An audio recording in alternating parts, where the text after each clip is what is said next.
السلام عليكم. لا تنسوا الاعجاب بالفيديو والاشتراك في القناة تشجيعا لنا لنستمر بنشر المزيد ان شاء الله.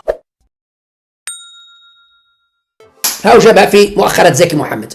الناس ما تشربش الماء، خلوا ربنا دوك الواحد يبدا يكفر. ولايه ما فيهاش الناس تشرب الماء. واش ندير قسم الوالي هذا ولا قسم مدير الري ولا واش ندير بربهم هذو كاع؟ الرئيس تبون كان من المفروض اليوم في مجلس الوزراء يعطي امر وزير الداخليه ويعطي امر مصالح الامن افتحوا لهم كات في قسمتين تحبسوا كاع ربهم. كي الوالي كي مدير الري كي مدير مش عارف هذا توزيع المياه كي كذا. واش هاد المسخير تاعكم؟ كان من المفروض اتخاذ قرارات استعجاليه في شهر مارس افريل فيفري، برنامج استعجالي.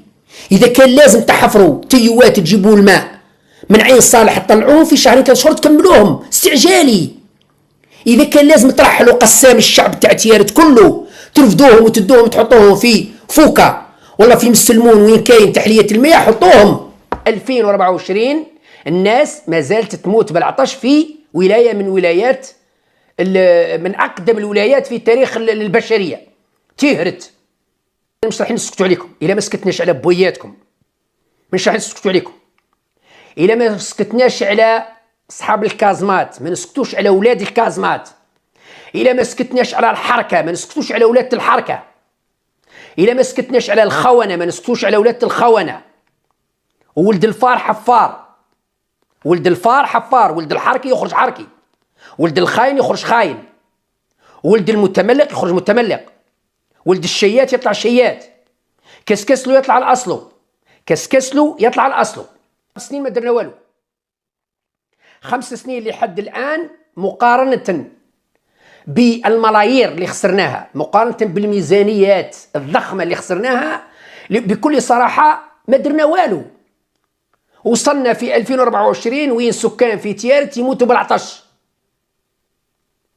لاننا اتبعنا سياسه التهريج، تبعنا سياسة حك تربح، تبعنا سياسة الكادر اللي ما خرجناش منها، تبعنا سياسة الشتاء والتملق والنفاق السياسي اللي لا طائل منه. كنا نعتقد أننا استفدنا من 20 سنة من حكم بوتفليقة بإيجابياتها وسلبياتها، ونبدأ بالفعل جزائر جديدة. وجدنا أننا لم نستفيد شيء، لم يتغير شيء. الانتهازية، الأنانية، التسابق نحو الشتاء، شو يتغير شيء؟ نسبغوا الشجر ونسبغوا الحجر وكذا والتصفاق مازال لم يتغير شيء.